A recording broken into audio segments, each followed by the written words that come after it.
Hello student आज की online class में हम पढ़ेंगे हिंदी माध्यम सब्जेक्ट साइंस का फिजिक्स चैप्टर पढ़ेंगे बच्चों। और लेसन कॉल्ड ध्वनि एवं साउंड। ध्वनि इंग्लिश में साउंड कहते हैं, इसके बारे में पढ़ेंगे। पहला टॉपिक ध्वनि एवं उसका महत्व। देखिए बच्चों, ध्वनि और उसका महत्व क्या है। किसी वस्तु द्वारा उत्पन्न आवाज को हम ध्वनि कहते हैं। जब कोई भी वस्तु आवाज करे, जैसे मैं आवाज कर रहा हूँ, घंटी बजती है, बेंच कुर्सी खसकाते हैं तो आवाज आती है। किसी वस्तु द्वारा उत्पन्न आवाज को हम ध्वनि कहते हैं। कंपन करती हुई वस्तु द्वारा उत्पन्न आवाज को हम ध्वनि कहते हैं। कंपन, हिलना, ऐसे ऐसे। तो जब कोई वस्तु आवाज करती है हम उसको ध्वनि कहते हैं। ध्वनि क्यों उत्पन्न होती है? कंपन, तरंगों के कारण, कंपन के कारण। तो कंपन करती, हिलती डुलती हुई वस्तु द्वारा उत्पन्न आवाज को हम ध्वनि कहते हैं। ध्वनि का महत्व क्या है हम सभी को मालूम है। इसके द्वारा हम जीवों की आवाज सुन सकते हैं। इसके द्वारा हम अपनी बातों को दूसरों तक पहुंचा सकते हैं। इसके द्वारा हम दूसरों की बातों को सुन सकते हैं। उदाहरण के लिए घंटी, हॉर्न और मानव, जानवर, इनकी आवाज। फिर है सेकंड टॉपिक कंपन और वाद्य यंत्र। कंपन क्या होता है? किसी वस्तु की अपनी माध्य स्थिति के इधर उधर, आगे पीछे होने वाली गति को कंपन कहते हैं। मान लीजिए कोई वस्तु है, इसकी बीच की स्थिति ये है। अब ये वस्तु कभी ऊपर, कभी नीचे, कभी ऊपर, कभी नीचे, कभी ऊपर, कभी नीचे, इधर उधर गति कर रही है। तो ऐसी ही गति को हम कंपन या हिलना डुलना कहते हैं। एक रस्सी को आप ऐसे करके हिलाते हैं तो उनमें कंपन होता है, ठीक है। तो कंपन समझ गए? किसी वस्तु की अपनी माध्य स्थिति, अपनी सीधी रेखा से इधर उधर, आगे पीछे, ऊपर नीचे होने वाली गति को हम कंपन कहते हैं। वस्तु जब कंपन करती है तब ध्वनि उत्पन्न होती है। कंपन बंद होने से ध्वनि भी बंद हो जाती है। वाद्य यंत्र ऐसे यंत्र जिसके द्वारा ध्वनि उत्पन्न हो, सॉरी वाद्य यंत्र, वाद्य यंत्र वे सारी वस्तुएं जो ध्वनि उत्पन्न करती हैं उसे हम वाद्य यंत्र कहते हैं। जैसे बांसुरी, तबला, घंटी, ढोलक, मृदंग आदि। नेक्स्ट टॉपिक मानव द्वारा उत्पन्न ध्वनि। मानव कैसे ध्वनि उत्पन्न करता है? तो मानव में ध्वनि वाक यंत्र या कंठ पाया जाता है। हमारे गर्दन के पास, गर्दन वाले भाग पर अंदर एक कंठ होता है जिसको वाक यंत्र कहते हैं। वाक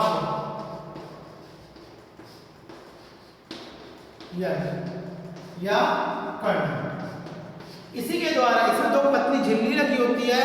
जब हम सांस लेते हैं, वायु अंदर भेजते हैं तो वो पतली झिल्ली या तार हिलने लगता है, उनमें कंपन उत्पन्न होता है और ध्वनि बाहर आती है।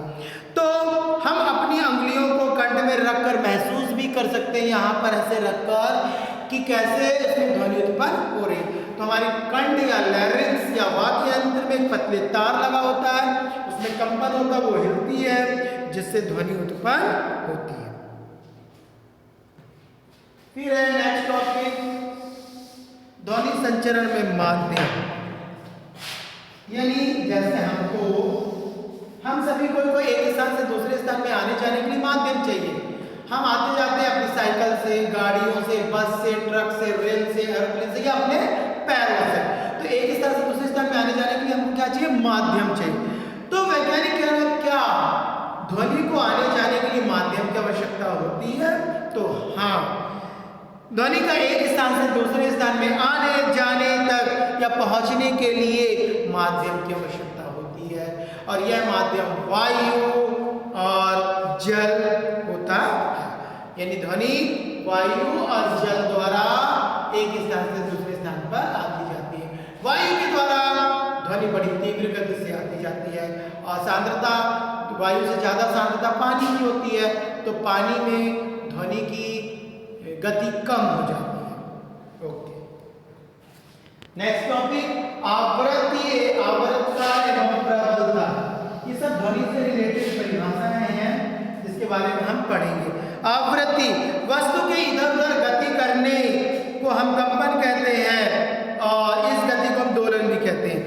प्रति सेकंड होने वाले दोलन की संख्या को, देखो कंपन को क्या कह रहे हैं, कंपन, दोलन, दोलन माने हिलना, यही कोई वस्तु जब ऐसे से करते हैं, ठीक है।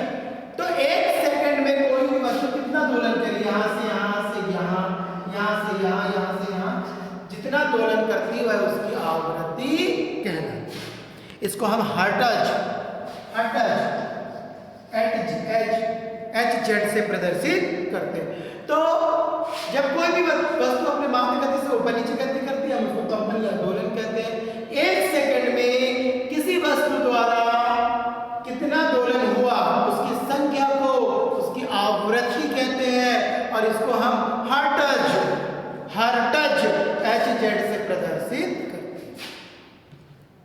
और आवर्त काल में या दोलन में लगे हुए समय को आवर्त काल कहते हैं। इसमें जो समय लगता है उस समय को हम आवर्त काल कहते हैं। फिर है प्रबलता। क्या है प्रबलता? ध्वनि की प्रबलता ध्वनि उत्पन्न करने वाले कंपनों के आयाम के वर्ग के समानुपातिक होती है। ध्वनि की प्रबलता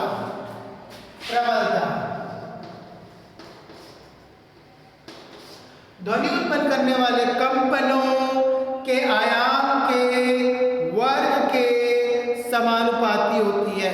यदि आयाम को दुगना कर दिया गया तो प्रबलता 4 गुना बढ़ जाएगी। यानी प्रबलता जो है किसके वर्ग में, प्रबलता वर्ग समानुपातिक होती किसके, आयाम के, ठीक है। आयाम का दुगना क्या होती है, प्रबलता, समझ गए। तो यदि हम आयाम को 2 गुना करेंगे, अगर हम इसको 2 करते हैं तो यहाँ पे इसका क्या होगा, 2 का वर्ग, इसको अगर हम 2 करेंगे ये 2 दूनी 4, यानी 4 गुना बढ़ जाएगी प्रबलता। ओके, नेक्स्ट टॉपिक शोर एवं सुस्वर ध्वनि। सबको मालूम है शोर वह आवश्यकता से अधिक हल्ला गुल्ला, आवश्यकता से अधिक आवाज जो हमारे कानों को अच्छी नहीं लगती उसको हम शोर कहते हैं। आवश्यकता से अधिक ध्वनि या आवाज जो हमारे कानों को अच्छी नहीं लगती उसको हम शोर कहते हैं। दूसरा है सुस्वर ध्वनि, वह सारी आवाज या ध्वनि जो हमारे कानों को अच्छी लगती है, मीठी लगती है, सुरीली लगती है, उसको हम सुस्वर ध्वनि कहते हैं। बांसुरी, तबला, हारमोनिया से निकलने वाली आवाज को हम सुस्वर ध्वनि कहते हैं। रेल इंजन, एरोप्लेन, डीजे की आवाज को हम शोर कहते हैं जो आवश्यकता से अधिक होती है। इसके अलावा भी और कुछ टॉपिक है, मैं आप लोगों को बता देता हूँ इस पाठ का। श्रव्य और अश्रव्य ध्वनि, हेडिंग है श्रव्य एवं अश्रव्य ध्वनि। श्रव्य एवं अश्रव्य ध्वनि। श्रव्य और अश्रव्य ध्वनि क्या होती है? वह ध्वनि जो मानव कान हमारे कानों द्वारा सुनाई देती है, जिसको हम सुन सकते हैं, ऐसी ध्वनि को हम श्रव्य ध्वनि कहते हैं। और अश्रव्य ध्वनि वह ध्वनि जिसको हम नहीं सुन पाते उसे हम अश्रव्य ध्वनि कहते हैं। ऐसी ध्वनि जो लगभग 20 कंपन प्रति सेकंड से कम आवृत्ति की ध्वनि होती है, जिसे हम सुन नहीं पाते, उसे अश्रव्य ध्वनि कहते हैं। और जो 20 हर्ट्ज से अधिक की होती है उसको हम श्रव्य कहते हैं। ये 20 हर्ट्ज से कम होती है जिसको हम सुन नहीं पाते, और ये 20 हर्ट्ज से अधिक जिसको हम सुन पाते हैं। इसके बाद आता है पराश्रव्य। पराश्रव्य ये 20,000 हर्ट्ज से भी अधिक होती है, जो हम नहीं सुन पाते, इसको सुनने से हमारे कान के पर्दे फट सकते हैं। श्रव्य ध्वनि जिसको हम सुन सकते हैं 20 हर्ट्ज से अधिक होती है। फिर अश्रव्य ध्वनि जो 20 हर्ट्ज से कम बहुत धीमी होती है, जिसको हम नहीं सुन सकते। पराश्रव्य ध्वनि जो 200 से 20,000 से अधिक, 200 से हर्ट्ज से अधिक होती है।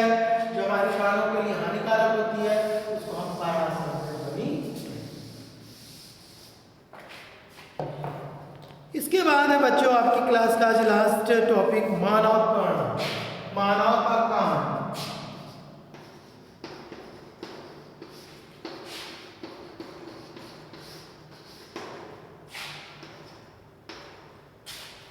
हमारे शरीर में ध्वनि को ग्रहण करने वाले अंग को कर्ण कहते हैं या कान कहते हैं। मानव कान 3 भागों का बना होता है। मैं चित्र बना के दिखाता हूं आप लोगों को जल्दी से।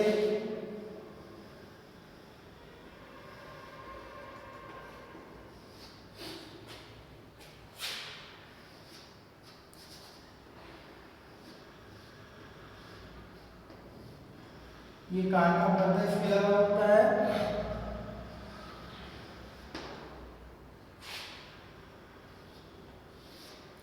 ये यूस्टेशियन नलिका होती है।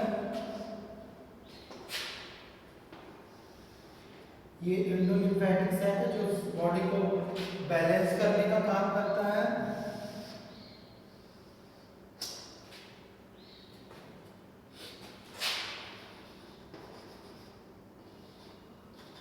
यहाँ पे 3 छोटी छोटी हड्डियां पाई जाती हैं।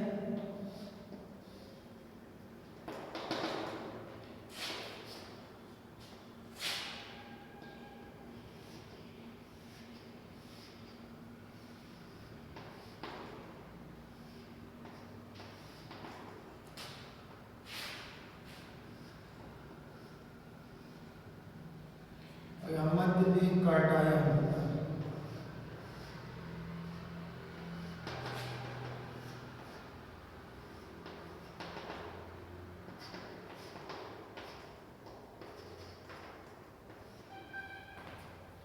तो मनुष्य का कान पंखे की आकृति का होता है। चेहरे वाले भाग पर दोनों किनारों पर पार्श्व पर स्थित होता है। यह पंखे की तरह कार्य करता है और प्रमुख 3 भागों का बना होता है।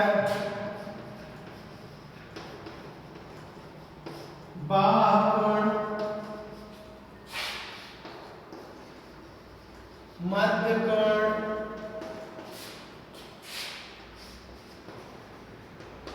अंतः कर्ण, 3 भागों का बना होता है। बाह्य कर्ण पंखीनुमा आकृति होती है जो ध्वनि को अंदर पहुंचाने का काम करती है। ये कर्ण नलिका होती है जहां पे ये पटल, कर्ण पटल, कान का पर्दा, ये कान का पर्दा होता है जो वायु के कारण कंपन करता है और ध्वनि को अंदर पहुंचाता है। ये कान मध्य कर्ण वाला भाग होता है। यहाँ पे 3 प्रमुख कान की हड्डियां लगी होती हैं और ये जो भाग होता है ये शरीर को संतुलित करने का काम करता है। अंतःकर्ण जो होता है एक बड़े थैलीनुमा अंदर की ओर होता है जहाँ पर पतली पतली नलिकाएं लगी होती हैं जो ध्वनि ग्रहण करने वाले अंग कॉक्लिया,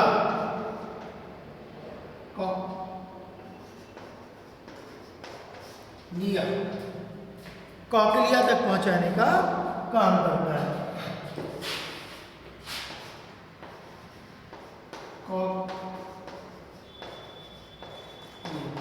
यही कॉक्लिया रिंग के समान संरचना होती है जो ध्वनि को अंदर पहुंचाने का काम करता है। तो मानव कर्ण जो है ध्वनि ग्रहण करने वाला अंग है। 3 भागों का बना होता है। बाह्य कर्ण, मध्य कर्ण और अंतःकर्ण। बाह्य कर्ण ये दोनों साइड पर होता है, पंखनुमा होता है, चेहरे के किनारों पर पाया जाता है, ध्वनि को अंदर पहुंचाने का काम करता है। ये आगे की लंबी नलिका होता है जिसको कर्ण नलिका कहते हैं। कर्ण नलिका के अंतिम भाग पर पर्दा लगा होता है जिसको कर्ण पटल कहते हैं जो ध्वनि को अंदर पहुंचाने का काम करती है। बीच वाले भाग को मध्य कर्ण कहते हैं जहाँ छोटी छोटी हड्डियां होती हैं जो ध्वनि को अंतःकर्ण में पहुंचाती हैं। अंतःकर्ण अंदर की ओर एक बड़े थैलीनुमा वाला भाग होता है और इसमें रिंग लाइक छल्लेनुमा आकृति होती है जिसको कॉक्लिया कहते हैं जो ध्वनि को ग्रहण करके मस्तिष्क तक पहुंचाने का। लास्ट टॉपिक है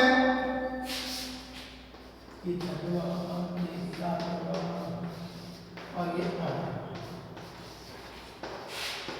ध्वनि प्रदूषण के बारे में क्या होता है। ध्वनि प्रदूषण हमारे चारों ओर आवश्यकता से अधिक आवाज़ जो हमारे कानों को अच्छी नहीं लगती, जो हमारे स्वास्थ्य के लिए अच्छी नहीं होती, जिससे हमारे को बहरेपन की बीमारी हो सकती है, निद्रा, अनिद्रा, चिड़चिड़ापन, सिर दर्द आदि परेशानी हो सकती है, ऐसी आवश्यकता से अधिक आवाज़ को शोर या ध्वनि प्रदूषण कहते हैं। ठीक है। फिर है ध्वनि प्रदूषण के कारण क्या है?